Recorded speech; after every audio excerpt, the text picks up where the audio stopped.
Hey everyone, my name is Rooster and welcome back to Mechabellum. In today's video, I want to do another little tutorial into two sample games to show you guys how to play a new strat that has been very successful lately, and it builds around Void Eye and Mustang. So right off the get-go, that would be the ideal pack. Void Eye, Mustang. But you can also work off of something like Crawler Mustang, anything with a Void Eye. And if you don't get either of those, just anything with a triple crawler start is going to work. And then you just build into what I'm going to show you guys slowly but steadily. So let's say that you do end up with Mustang and Void Eye. You would have 2 Mustangs and you would have 3 Void Eyes, which I think are all the way at the bottom here. And then on round 1, you would want to buy double crawler as your chaff. And what you're going to be doing for most of the early game is set up in this type of way. So Void Eyes up at the front, about 4 or 5 squares away from the front line. And then you're going to set them up in such a way that the Mustangs can go in between. You can go either 2 squares from the crawlers or 1. Both work. If you go 2, I think you have a bit of space here in between to perhaps play a Titan. So you might want to do it like this. That way there is 7 squares here and you can always fit a mountain or whatever in front of your board. And that's kind of going to be the whole idea moving forward. So this would be your round 1 setup. And then as the game progresses, round 2, you're going to add another crawler. You're probably going to want something like a Phoenix, which you'll be able to throw in somewhere over here or perhaps here if you want to try and defend the flank. You can also go somewhere here. The idea just being that you have a little bit of DPS that gets you through the early game. And from here on out, you're pretty much going to be fleshing out this board. So, you know, early game, you're just going to want to add probably a couple more crawlers. You know, this could be your round 3 formation. You probably would have at that point also a level in the tower, something along those lines. And you want to take Mustang levels and Void Eye levels whenever they are available. Now, what do you want to be running on your units? The important thing on Void Eye is going to be energy shield and electromagnetic armor. I think suppression shots is also very nice to have, so do make sure to run that. And then you kind of have a 4th slot available where you can run whatever. I'm currently running energy absorption. I haven't clicked it yet. You can run range there if you want to. Can give you a little bit more safety, but it really is all about having that energy shield and that electromagnetic armor. In most games, the thing that you're going to be picking first is energy shield, especially if you manage to get some levels on the Void Eyes early, which shouldn't be too difficult. The unit does like to level in the first couple rounds. Then just doubling your effective HP is going to be great. And then you can work towards EMP armor on round 6 or round 7, something like that. There are some scenarios where if your opponent techs their units very early, you might want to get into electromagnetic armor very early as well. You know, even something on round 4. And then you go into energy shield later. As for your Mustangs, the only tech that really matters is going to be culling rounds. This is a strat where you're probably going to want to click this on round 4 at the latest, unless your opponent isn't building any chaff. But if they are culling rounds by round 4, you're going to be fine. And you don't even need to range your Mustang. That is the crazy part. It's a very cheap tech. You will chaff clear like crazy. And you don't even need to invest into the range. Because with this setup, the Void Eyes basically do all of the tanking. The Mustangs, they double down as chaff later on, but they do good enough of a job typically to chaff clear everything. Maybe very late into the game, you're going to want to go range. But, you know, in the early and mid game up until round 7, usually you don't need to click range. And sometimes even up until like round 9, you don't necessarily need it. So the way that you're going to build this out is just copy paste essentially this setup. If you want, you can try and, you know, start staircasing a little bit towards here. You can also just play fully aggressive, of course, and start an attack on the right side here. And then again, you know, you're just going to throw some crawlers behind those Void Eyes. You're going to benefit off of whatever techs you picked. Again, energy shield, electromagnetic armor, very nice. And then the Mustangs are just going to go right somewhere over here, kind of working together, making sure that you have some decent chaff clear. And that is pretty much it. You know, you play this, you go for your techs on these 2 units, you build out your chaff, and then later on you can add pretty much anything you want in front of your Mustangs. You basically left enough space here to put in anything. Could be a melting point, depending on what your opponent builds. Could be a fortress. That fits as well. Could be a Scorpion, if you like that, and your opponent is building a lot of mid-sized units. Can also be a Titan, if you want to. So I mentioned Mountain. That fits really well, too. You can just fit that right there. Throw some crawlers or something in front. Make sure that it doesn't get insta-locked, and you'll be A-okay. But yeah, it's a very, very versatile build, and it just houses pretty much any carry. Super powerful. EMP armor is just so annoying to deal with. And, well, let's show you guys a couple of games to really showcase what this comp can do. Game number 1, here we are against Chris. We currently can't see his name, but he will be the one playing the comp into us. I have a couple of pretty decent packs, and I really like Arclights as of late, so I'm going to prioritize an Arclight pack here with the steel balls. Missile spec Arclights maybe a little bit better.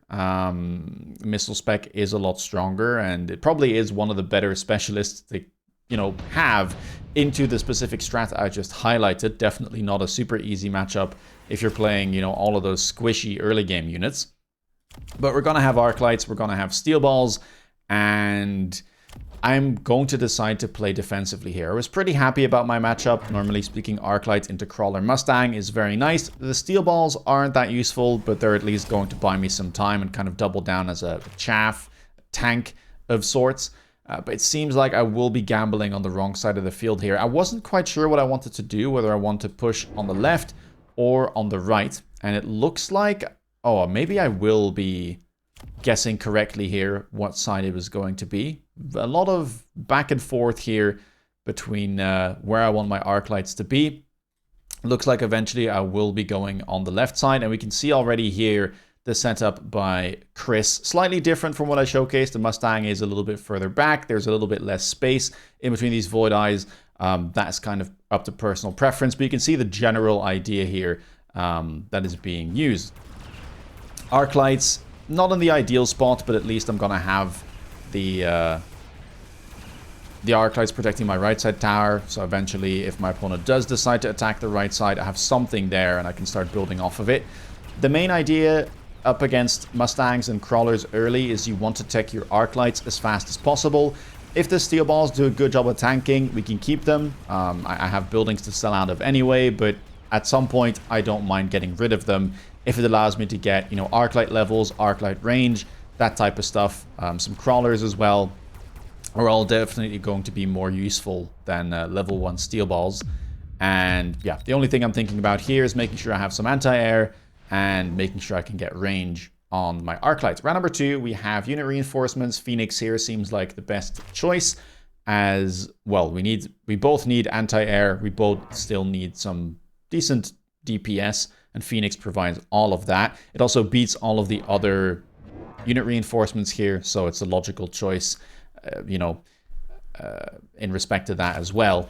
And we're going to see a right side attack immediately here on round 2 by Chris with a Crawler, a Mustang, and a Phoenix right behind. I'm just going to park my Phoenix on the left. I still feel like I need to kind of stabilize that side of the board. I'm also going to add a Crawler here to defend the flank, but also deal with this Crawler and Void Eye pack. And that is pretty much going to be it. Another Crawler here all the way in the back. And I'm really just focusing on defending the left side of the field. I do have 250 resources left still. I could mass recruit. Don't quite have the money here, sadly, to go for range on the Arclight. That would have been nice. I could have perhaps sold one of my steel balls. We can see that they aren't really doing anything. You can't see how much they tanked, which they definitely did. And they bought me time, but, you know, killing wise, they're not taking down any units. And it really is a lot about my chaff clear. Right side, I'm not going to be able to defend here. This is just way too hard to fully predict.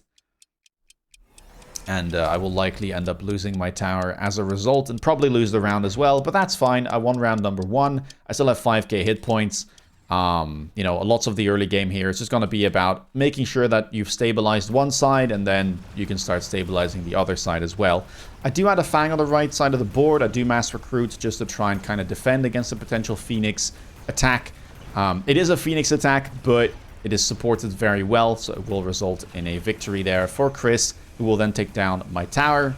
And with the debuff, these Void Eyes might get to work. Not doing too poorly, though. I mean, that is kind of the benefit, right, of like fully investing on the left side of the board and my opponent using all of their deployments on the right. They haven't fortified their main army, so obviously I do end up winning that relatively convincingly. Sadly, I lose my Phoenix. That could have been a victory if I just took down that one Phoenix. I think the other one was still going to be distracted.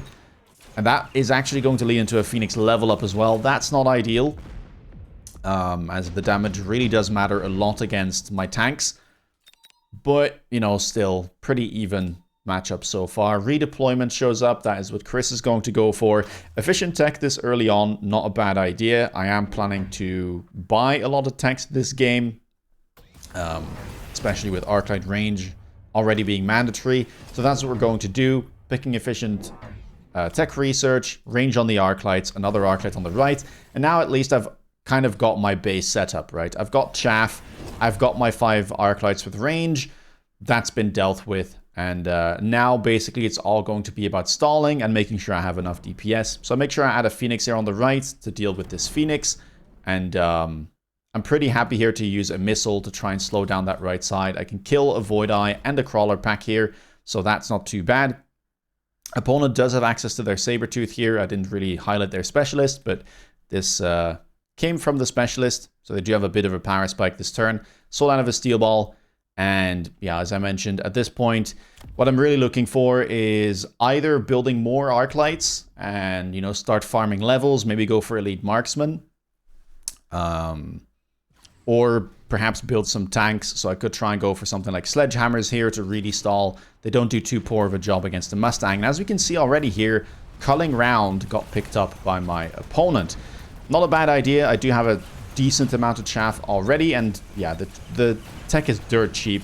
You're not really going to feel it in your wallet, but you will definitely see the benefit on the board as, yeah, they get through my left side a lot quicker this time. Right side still doing well. The Phoenix at the very least manages to level up. The Arclights aren't doing too poor a job either, and they do get levels. But sadly, once again, my Phoenixes don't quite manage to win. I do get an instant level up, but so does my opponent. And so things, at least in the air department, are relatively even still. Missile Strike shows up here on round 4, but also Efficient Light Manufacturing. Maybe I picked the Missile Strike a bit too quick. It does look very juicy. You know, Crawler, Void Eye, Mustang, Phoenix. If there's no defense enhancement here, I would kill the level 2 Phoenix as well. That's a very high value missile, but round 4 Efficient Light, earliest it can show up. If I'm planning to build nothing but small units, not a bad idea either. And yeah, for my opponents, same thing. They are going to go for that. I think I probably should have gone for it too, but I just couldn't resist the amount of value here that I was potentially going to get. I buy another Phoenix. I go for double Sledgehammer to really try and stall. And I hope I have lined up this missile correctly, because I'm not too sure if I'm going to hit that back Phoenix there. Would be a little bit of a shame if I did miss it, because it doesn't seem like my opponent is going to try to defend against this.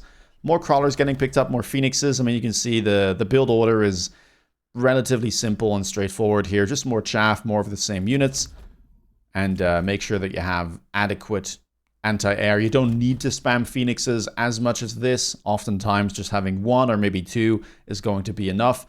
But here, both of us judged well. We are in a bit of an air fight, and I want to make sure that I, you know, don't get scammed again. So I'm making sure that I have kind of additional Phoenixes that may be able to survive. And here we get EMP Void Eyes showing up first. So opponent didn't really get many levels on the Void Eyes, which is probably why they went EMP. Also, I took Efficient Light or Efficient Tech Research, and I have range on my Arclights, and well, Void Eye EMP is very good against that. One thing to note is that especially against Arclight, it's going to be difficult here for me to click Shockwave, because even though I do run EMP, the Shockwave effect doesn't apply it to all of the units that get hit. And what is even worse is the Shockwave effect does get attributed as damage done by the Arclight. So what happens is that if you Shockwave and you have EMP as well on your Arclight, the Shockwave effect, since it doesn't apply the EMP, still, you know, will trigger the EMP armor, and your Arclights will get EMP'd. So yeah, it's a bit of a weird interaction. Well, it makes sense why it is that way, but it means that Arclight into EMP Armor Void Eye is a bit of a pain, and you can't go for that tech too easily unless you want to photon your Arclights. And yeah, I mean, here we don't do too poorly. I do manage to win. Arclights get levels, and at this point, well, I just think I'm probably going to just instantly go into electromagnetic shots on my Arclights. I do have a decent amount of money. None of the cards here seem too good. Nano repair kits could be interesting, but I currently don't have any giant really to make use of that. We are still waiting for a unit drop, so I could pick it preemptively. Improved Wraith is a good card, but Wraith does struggle a lot into EMP Armor Void Eye, and normally speaking, my Arclights here should be enough. So I'm going to skip, and going to make sure the Arclights here have EMP available, making sure that I don't tech that Shockwave. More Crawlers getting picked up, more Fangs as well. Just kind of want more chaff in general, and wait out basically the unit drop here. So that's why you see me invest a lot into more Crawlers. We get a Sledge Flank here from Chris. I mean, this is a very common play on aggro, and kind of similar to the Hound strat, right? It is just a flank that is very beneficial when you're pushing in. Lots of units will get pulled, and it just makes it a lot easier to get to the tower. Defense enhancement being thought about. More Phoenixes. And opponent now abandoning the right side, redeploying some units, making sure everything is stacked on the left. And even though they've been losing some rounds, you can see that they are still relatively healthy with a lot of things that they can still do. The Phoenixes aren't teched. The Void Eyes can still go into Energy Shield. And a carry can still be added in front of the Mustangs and the Void Eyes. Yeah, left side here collapsing very rapidly. My Arclights just aren't quite able to deal with all of that, and a good portion of my army is stuck on the right side, of course, which is now being abandoned. I will eventually get a debuff, though. Maybe my Phoenixes here can do something, but there's still a good amount of chaff clear left. My Arclights have to get through everything. Level 2 Phoenixes. Potentially here turning into level 3 Phoenixes, which would be a bit of a problem. And it does look like that will be the case. So one level 3 Phoenix now picked up, and that is the threshold where I'm starting to think, well, maybe I need Fort AA here to really disincentivize my opponent from going much deeper into the Phoenixes, because that unit gets extremely scary with some investment, and Fort AA kind of the only way to really make sure your opponent can't go into it too easily. So yeah, double Fort AA here on the unit drop round. I'm gonna grab the Wraith as well. It is worth the most, and it does a good job at defending the flank. I am gonna keep it for the time being, because again, I do need to kind of dispatch this flank as fast as possible. 2 fortresses in the front, hoping that they will take out these Phoenixes. My opponent instantly going for Photon Coating Farseer. And this is why this comp is so hard to deal with, because of EMP Void Armor. There are just a ton of interactions with it that are hard to do much about. First of all, there aren't many units that have EMP available to turn it off. And even if they do, your opponent can Photon Coating. And, well, now, even though my Arclight shoots at it, you know, the Void Eye won't get EMP'd. So instead, my Arclight is going to lose its techs once again. So I have this very awkward back and forth. And in truth, I think the best thing to do against this is either ignore it for as long as you can, and then, you know, go into Photon Coating yourself, rather than try and EMP it, because yeah, this is going to be rather annoying to deal with. Let's see how my Fort AA does, though. Kind of a lot hinges on the missiles hitting, and right now they are doing anything but that. Level 3 Phoenix locks onto my fortress instantly, pretty much dodges all of the missiles. At the very least, I managed to get a second salvo off and kill a Phoenix in the process. That is very nice.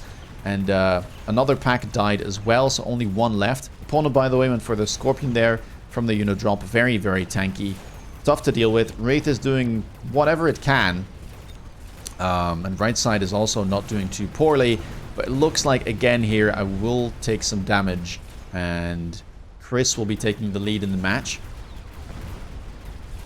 And so at this point, I'm thinking, oof, like, what do I want to do about any of this? It didn't seem like the Arclight struggled too much, and I didn't really want to have to buy Photon Coating, because it is very expensive to get into, right? It's only available on Farseer and Overlord, and both of those units are relatively expensive, plus the Photon Tech is pretty expensive as well. And neither of those units really help out on the board. Farseer doesn't do anything into this board, and neither does Overlord, to be honest. So I would really be just spending a lot of resources to make my matchup against this 100 cost unit with 1 tech better. And I have other things to worry about, like the opponent's Phoenixes, and now also the opponent's Mountain. So instead of, investing into something like Photon, I decided to go for another Fortress, kind of make sure I have even more Forte A available to kill these Phoenixes. And I range my own Phoenixes, kind of thinking I may be able to use Phoenix as my main source of DPS here, alongside the Fortresses, of course, because I don't think my opponent here will go for Forte A themselves, since they would put themselves a little bit behind in the mirror. Right side Mountain does manage to get taken out relatively quickly. Arclights are doing an okay job, and it seems like I will be able to get ahead with a decent amount of damage being dealt. And that leads us to round number 8, where we have some unit reinforcements here. Nothing too interesting, so I decided to go for whatever, puts the most pressure on the right side of the board. I take the double Phantom Ray, and yeah, this hasn't been defended very well. I probably should have attacked it earlier, but usually people, will just naturally start defending it. And if they do on the turn that you attack, well, then you lose a lot of deployments for an attack that was unsuccessful. But now finally I decide, okay, I probably have to do something about this. Opponent does try to defend it somewhat, but I managed to put a crawler here on the flank to try and pull away anything that might show up over here. Opponent does level the tower once, but that won't be too much of an issue. 7 seconds of debuff is still very good, and level 2 Phantoms should be able to take that down rather quickly. I had a crawler in front of my Phantom Rays to protect against the missile. I missile myself in case Chaff shows up, and that is pretty much going to be it. Levels taken on the Phoenixes, levels taken on the Fortresses as well. And yeah, opponent here, another Mountain with range enhancement now. That could get scary. Fortresses can fight back against Mountain with range enhancement, so that is something I was, considering. But I just didn't quite have the money available here to go for everything. Put a crawler up front as well, just in case my opponent decides to missile one of my sledgehammers, because I did think they were relatively useful. Aggressive missile there too to take down one of the Void Eyes, and let's see how much this pack of Phantom Rays can do. A debuff here will help tremendously. And my Phoenixes are starting to get pretty big themselves. I was behind in levels before, but now I have a couple of level 3 Phoenixes of my own, and level 1 Mountains aren't all that scary. Once they start getting to level 2 and level 3, that's a big problem, but level 1 I can still fight with my army of smaller units. And yeah, EMP here, of course, doing pretty well too, getting rid of that range. Mountain will manage to get rid of one of my Fortresses and barely get enough experience to level, so there's that level 2 that I was talking about. It also means that I don't win by that big a margin. Despite getting the debuff, we somehow got stuck for quite a while. And yeah, opponent not as low as I would have hoped. Mountain immediately gets a level up. And now I'm thinking, okay, I don't fully trust my Fortresses here to be able to do the job. And I'm not entirely sure that my Phoenixes have the damage either, even if they do lock on. Because level 2 Mountain, almost 400,000 hit points here after double defense enhancement. That likely does require an Abyss or a Melting Point, something of the sort. I just didn't think that equal leveled Fortresses would be able to get rid of that quick enough. So I kind of look at my Fortresses and I see that they're not doing that much. So I decide to sell out of my Fortress because my opponent has been selling out of their Phoenixes for the most part. And I decide to go into Melting Points with range. Right side attack, I'm kind of calling a bluff and saying, well, I might be able to get in here again if you don't defend it adequately. But opponent will just move a Phoenix there with redeploy, add a Mountain, add a Crawler, and a Mustang as well. Mustangs now have got the range enhancement this late into the game, but they really, they've been doing fine for a long time without it. And we get a second tech on Mountain as well with gun-launched missile now being picked up. And sadly, I don't know what happened there, but I think one of the gun-launched missiles somehow managed to hit my melting point at the very start of the game. And here is the problem with not going into Photon, right? This EMP Void Armor, it just completely crushes the melting points. And yeah, I really think I shouldn't have gone for that. Or rather, I perhaps should have made sure that I had some Photon Coating available. Because the melting point, it touches the Void Eye and immediately loses all of its range. And suddenly things are looking very bad, right? Now I'm dealing with triple mountain. Possibly, yeah, this one gets a level. So 2 level 2. And I very nearly die right there. So definitely not the correct approach, but I'm stuck with the melting points now. Gonna have to try and make them work. EMP shows up. So here I start thinking, okay, maybe I should, you know, invest in some photon coating here. But as I mentioned, that takes an entire round, and it also requires you to, you know, have units on the board that will do nothing. You know, Overlord and Farseer, both extremely useless this late into the game. So, you know, I would have to basically be able to beat my opponent with the board I currently have, just, you know, not getting EMP'd.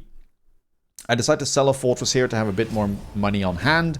And I decided to go for Photon Overlord because, well, my opponent's anti-air isn't the best. They have been selling out of Phoenix slowly but steadily. And I just think that it is, you know, slightly more useful here than a Farseer. It also allows me to Photon Coat my Phoenixes, which wouldn't be possible otherwise. I don't have the money to go for triple Overlord, so I kind of have to pick and choose what I want to Photon. I decided to Photon the middle. EMP spell will still hit the left side of my board. And I decided to go for the Rhino drop there. Opting not to go for the big EMP because my opponent does have some Farseers. They don't quite cover everything, I believe, but it's just not worth going for in my opinion. I'm going to move back my Phantom Rays here, try and lure out those enemy Phantoms, and hopefully be able to kill them, and then the Phantoms arrive late to be able to bully the Mustangs again. Missile Strike I do have, so left side at least will lose a Mustang pack. And how well will this go? The Rhino doing a decent job here of stalling. But can my melting points lock on is the question. The mountains, 155 meters of range. Photon, level 2. If they manage to lock on at any point here, I'm going to be in trouble. And yeah, where on earth did my chaff just go? All of it getting cleared so quickly by those Mustangs. And this does not look like a winning round. And in fact, it looks like I'll just simply be losing the game here. As I get overwhelmed by mountains. And yeah, I mean, just such a difficult comp to deal with. I should have probably gone Photon earlier. You know, after having played this game, I think that is likely the best approach. But still, you know, having to go Photon Coating, your opponent invested less into going EMP armor than you're going to invest going Photon. And as I mentioned, the 2 units that provide it aren't all that useful. Plus the photon coating will at some point run out, and some of those void eyes will survive for, you know, 20-30 seconds into the fight, so you will still get EMP'd at some point. But yeah, melting points not really looking like the right answer, as they are really bad into EMP void armor, and that's also part of the problem. You just don't have a lot of options available to you. You know, to be able to counter whatever your opponent's doing. So here, melting point, normally speaking, would be all right into mountain, but just because of the the EMP armor, it doesn't really provide an answer. So what should I have done? I think on round 10 it's a little bit cooked, but on round 9 I could have gone for Abyss as well. I did think about that, and Abyss is slightly better into this type of board, right? My opponent's anti-air is slowly being sold out of, so it'll take a while to get through an Abyss. And the Abyss doesn't really need many techs in this scenario if I'm using it as a gut shot. I need to do 1400 damage though. Gonna take the laser sight. I do think that is useful on the Phoenix. And then I will want an Abyss. Of course, we're going to Lone, Temp Range, Temp Speed, all of that good stuff. Make sure that I can buy a level 2 Abyss. I think I will end up selling one of my fortresses here. Let's maybe sell that one. I think this one, being more to the outside, might be able to survive for a bit longer. Then I can build this Abyss and maybe go for Swarm Missiles. Not banned into Mustang, and the thing is that this is a 15-second cooldown. It will trigger off of EMP armor, so I will get EMP'd for a little bit, but, you know, the cooldown on this tech is longer than the EMP will last, so that should be fine. I'm also going to move back these Phantom Rays. I don't think moving in there was the best thing I could have done. And yeah, I mean, let's see how this goes. I could also put the Abyss a lot further up to try and get an insta-lock.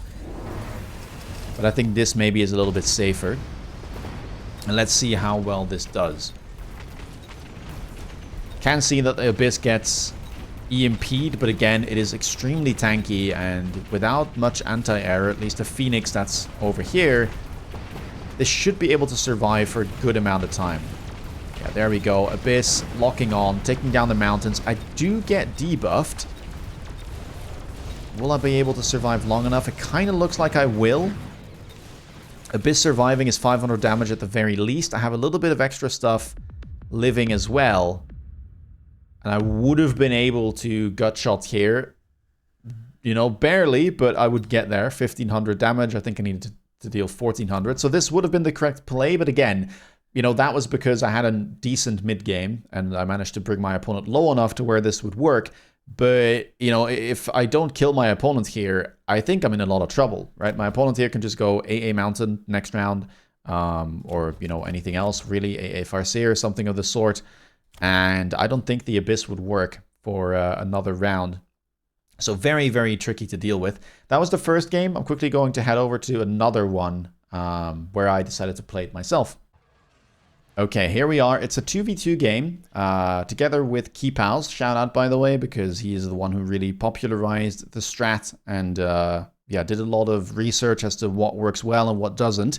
But yeah, I was playing with him in the 2v2 tournament up against two very strong 501 players, Smokey and Red Scare. I'm going to kind of skip ahead a little bit here to show you guys that indeed I did build the setup as I said. In this one, I decided to go for a little bit more of a staircase formation and a little bit less room in between, well, the crawlers, so I wouldn't be able to fit a Titan there. But yeah, this is the idea. In this particular game, I do really well because my opponent is Hounds, my Void Eyes feast, and they get early level ups. So here what I'm going to do is make sure to grab that energy shield early on. And I already have Mustang Cunning rounds, which I picked up on round 2. So yeah, round 3, I level up all my Void Eyes, I grab the shield, and you can see that we're pretty even here. It's been marginal wins, but of course it's 2v2, so I think I was winning this side, and at the start my ally was struggling a little bit, so we were just kind of trading back and forth.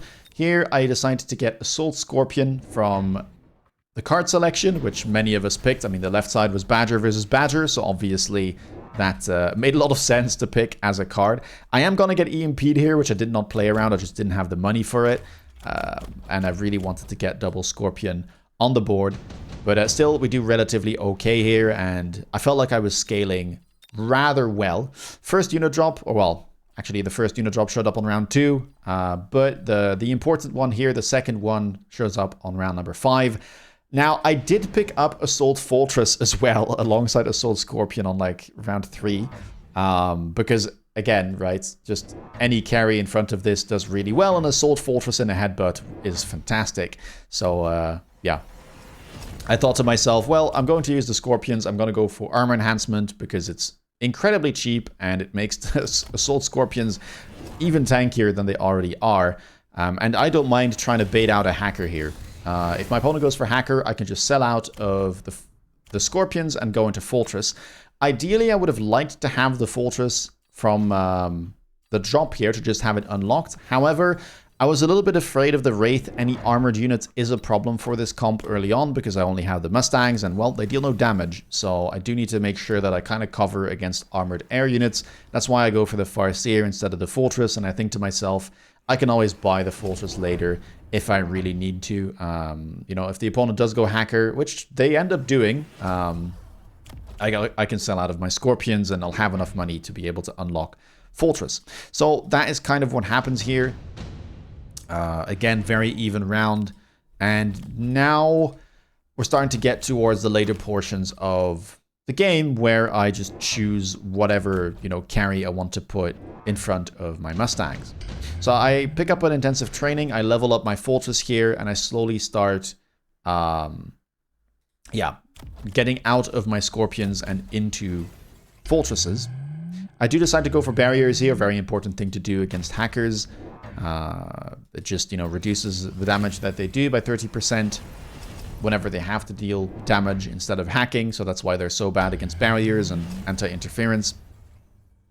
And yeah, just kind of slowly but steadily moving out of the scorpions. Here I decided to go for more void eyes as, well, I do have that EMP armor available, and I saw that my opponent wasn't running EMP hacker, so that was going to be a slight problem for them. And it turns out they end up going melting point as well, because they just didn't have the damage to get through these scorpions. You know, if they get hacked, I mean, that's fantastic, but trying to hack something when, you know, there's no support from any DPS tends to be a bit of a problem. So opponent here did have to go for the melting points. But the thing is, right, it's really bad into the Void Eye EMP armor, so they're gonna have to go for photon coating from the Farseer, something like that. And yeah, it just sets them back, because ideally here, they just want to build more melting points. You know, they want to range their Mustangs, things like that. They don't want to have to invest an entire round in building this. But they have to, because otherwise, you know, their entire comp just gets EMP'd on round 8, and that's a bad thing, because techs are that important. This is like the one Scorpion I did decide to keep. It's well defended, it's hard to hack, and my opponent, because they just ran out of space, had to sell a hacker and move out of hacker into melting point. Interesting defense here, by the way. This is something that you can do if there's an Overlord drop. This is going to be a cool round.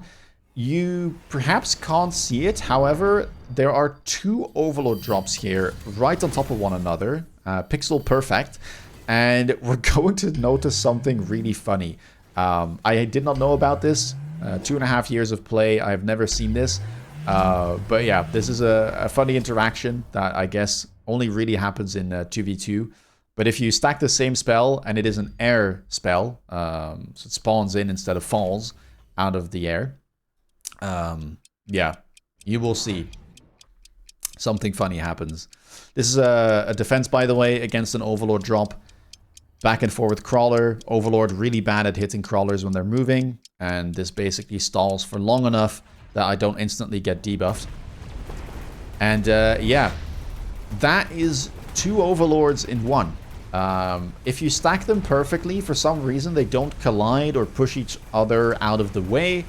They just sit in the exact same spot. And because they sit in the exact same spot, and it's the same unit with the same range, it has the same targeting. But these are 2 Overlords. You can see that the missiles, it is firing 8 instead of the 4 that a single Overlord would. And yeah, I mean, this is a hilarious interaction. In testing grounds, you can stack as many as you want on top of one another, which gets really, really insane. But for some reason, yeah, the units here just... There's 2 sitting in the same spot. This is, I think, my Gilded Overlord skin that we are seeing. We will soon see that when I get debuffed, one of the Overlords gets slowed down, the other one doesn't.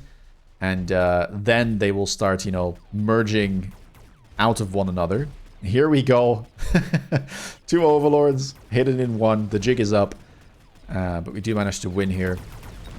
And yeah, that is round number 8. Now we're starting to pick up some confidence. It was very even up until this point.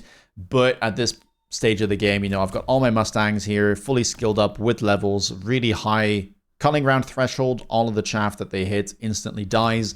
I have my fortresses with levels, and now I'm gonna just be able to go for range enhancement and launcher overload. Barrier could be useful, but you know, my opponent didn't really have that many hackers, had the melting points with potentially electromagnetic barrage, and realistically speaking, it is just a lot easier here for me to go for barriers. They're a lot cheaper than going for launcher overload and then buy barrier for 900 resources. And on top of that, I did pick up advanced shield device a little bit later into this game, so making use of that made perfect sense to me. I grab the levels on the fortresses, I go launcher overload for bonus DPS, I grab another fortress here on the right side, or build one. With the intensive training, I managed to make it level 2, or rather, I think I just recruited it at level 2. And yeah, this is pretty much the fully fleshed out board, right? Crawlers everywhere, couple of Mustangs with only culling rounds, even this late into the game, especially in a headbutt. You don't even need the range enhancement. And then just pick a carry of your choice. You know, could have been Scorpion. It was Scorpion for a little bit. Then we just answered whatever my opponent did and went into Fortress instead. Opponent's board is rather similar. Crawlers, but no Void Eyes. They have Hounds, and yeah, the EMP armor with the shield is just so valuable here to have. I did buy another Farseer. I sold it at one point, then bought it back because I was like, well, the only way I lose this round realistically is if somehow an armored air unit shows up. And yeah, I mean, let's see how this goes. Assault Fortress, really good, obviously. Has that bonus attack, bonus HP, bonus movement speed, and if you manage to lock on to a same level melter, I mean, the Fortress will make quick work of it. And you can just see how well, right, the Void Eyes, the Chaff, the Mustangs work together here to get in front of the carries and just completely annihilate these melting points. I mean, some of the Void Eyes, as I mentioned, right, are still alive, even though my opponent went for photon coating and spent so much money on that. You still can't mitigate the Void Eye EMP fully because some of them will manage to survive for long enough to where the photon coating expires. So yeah, really tough comp to beat. I'm not entirely sure what beats it. That's why I'm currently playing it. And yeah, I mean, use it while you can. It is very, very powerful. And again, pretty simple to set up. Very versatile. And accommodates any carry. If you like this video, please leave a thumbs up. Let me know down in the comments below what you thought about it. And if you were already playing this, if you've been facing it, or if you have a really good counter to it, let me know. If you want to step up to date on my latest content, please consider subscribing. And if you want to see me play live, check me out on Twitch. With that being said, take care, guys, and see you in the next video. Bye-bye.